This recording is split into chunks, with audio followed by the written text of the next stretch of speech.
يا سلام، أخيرا البيت هادي والواحد يقدر يستمتع بالديكور الجديد اللي كلفني دم قلبي.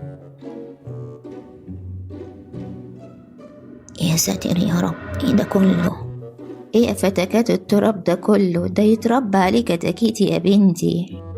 وايه يا اختي الحاجات اللي انت حطها لي دي؟ انت عايزه زحمتك في الديكوريشن؟ اهو كده البيت بقى ينطق.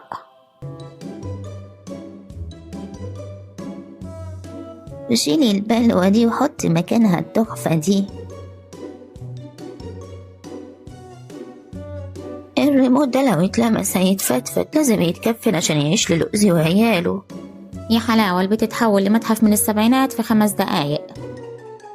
يا جماعة، الحمى البركة لو دخلت بيتك ولقيته مرتب لازم تحط لمساتها، يا إما هتحس إنها ضيف، والحمى ما تبقاش حمى لو ما حسيتش إنها صاحبة مكان.